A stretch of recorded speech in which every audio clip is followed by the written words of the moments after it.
একটি প্রচলিত প্রবাদ আছে, ল্যাম্পপোস্টের ঠিক নিচেই নাকি সবচেয়ে বেশি অন্ধকার থাকে। আমাদের দেশের প্রবাসীরা যখন ঋণের বোঝা মাথায় নিয়ে ঘাম আর রক্ত জল করা উপার্জনের স্বপ্ন দেখেন, ঠিক তখনই পর্দার আড়াল থেকে নেমে আসে এক ভয়ঙ্কর সত্য। যে সত্যের পর্দা আজ নতুন করে হাটে হাড়ি ভেঙে উন্মোচন করেছেন জুলাই আন্দোলনের অন্যতম মুখ হাসনাত আব্দুল্লাহ।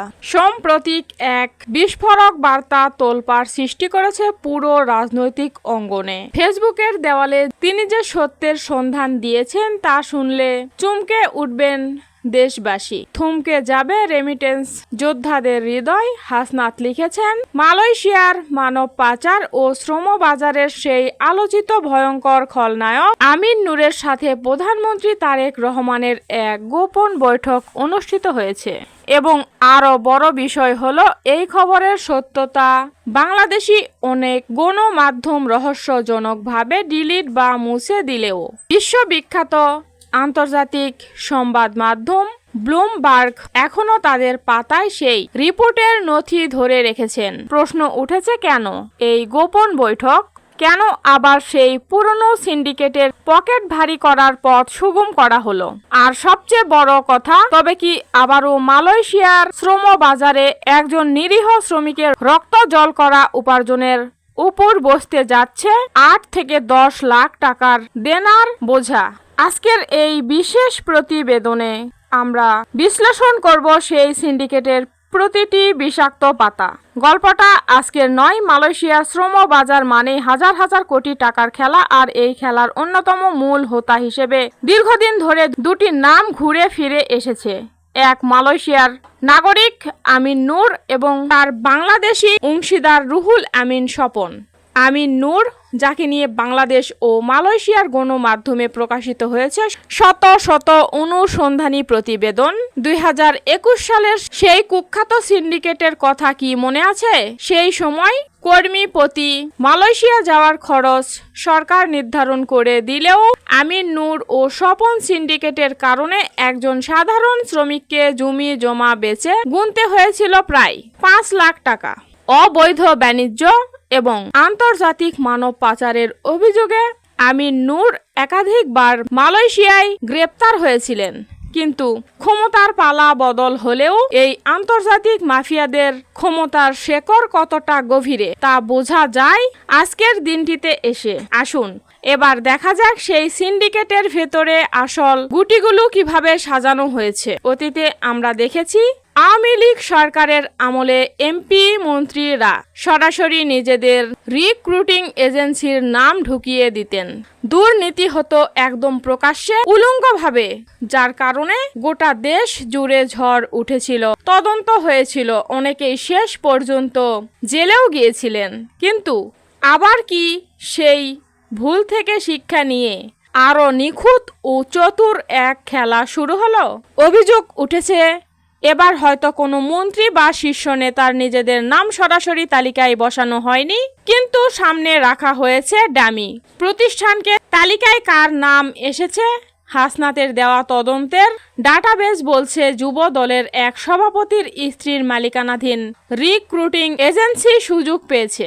প্রধানমন্ত্রীর পেশ সচিবের আত্মীয় হিসেবে পরিচিত রায়হান কবিরের প্রতিষ্ঠানকে দেওয়া হয়েছে এই সোনার ডিম পাড়া হাঁসটিকে।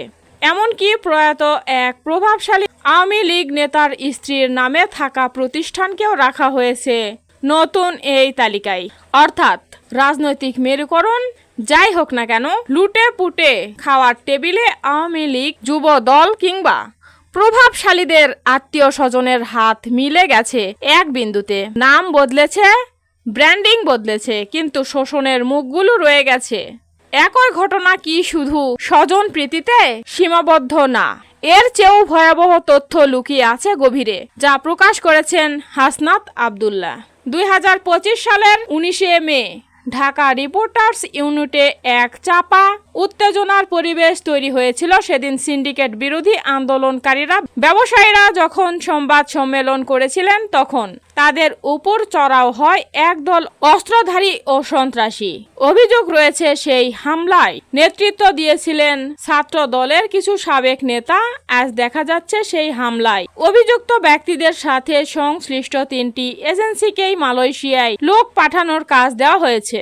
প্রতিষ্ঠানগুলোর নাম ম্যানগ্রোভ চাঁদপুর এবং স্মার্ট বাংলাদেশে বৈধ রিক্রুটিং এজেন্সির সংখ্যা 2100 এর বেশি। এই খাতে সুপরিচিত প্রতিষ্ঠান এবং সুনামধন্য অন্তত 50 থেকে 100টি এজেন্সির নাম যে কোনো ব্যবসায়ী চোখ বন্ধ করে বলে দিতে পারেন, অথচ তাদের সবাইকে এক পাশে সরিয়ে নেওয়া হয়েছে।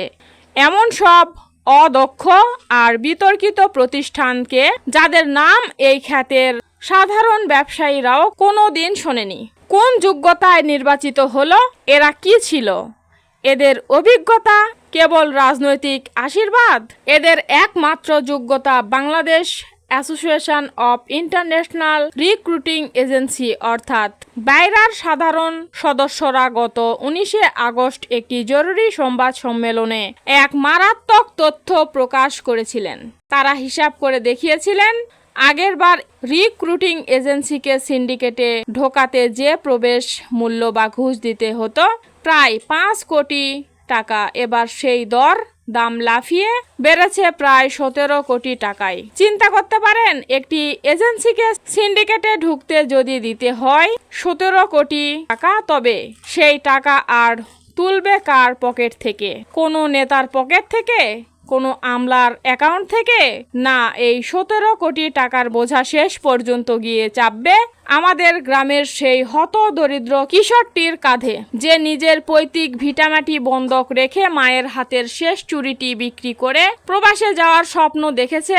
এই সিন্ডিকেটের অমানবিক চাঁদাবাজির কারণে এবার কর্মী প্রতি খরচ দাঁড়াবে 8 থেকে 10 লাখ টাকা, যেটা এতদিন ছিল 4 থেকে 5 লাখ টাকা। যেখানে একজন শ্রমিক মালয়েশিয়ায় গিয়ে 30 থেকে 40 হাজার টাকা আয় করতে হিমশিম খান, সেখানে 10 লাখ টাকা তুলে কুলিয়ে উঠতে তার জীবন থেকে প্রায় 3 থেকে 4 বছর চলে যাবে।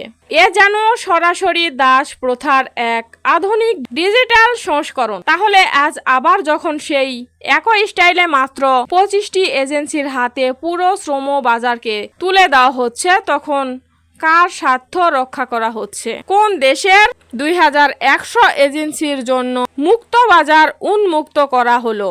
কেন আবার সেই সীমিত 25টি এজেন্সির কাছে গোটা জাতিকে জিম্মি করা হলো?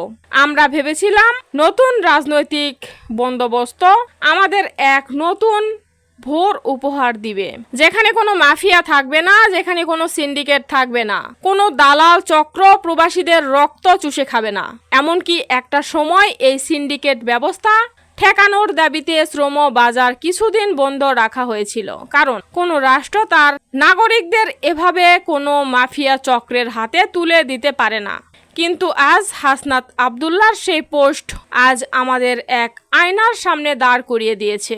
আজ বলতে দ্বিধা নেই, সরকার তার শির দ্বারা সোজা করে রাখতে পারল না। রাষ্ট্র তার রেমিটেন্স যোদ্ধা, তার খেটে খাওয়া মানুষদের এই দালাল তন্ত্র, সিন্ডিকেট আর ভাগ বাটোয়ারার রাজনীতির নোংরা থাবা থেকে মুক্তি দিতে পারল না।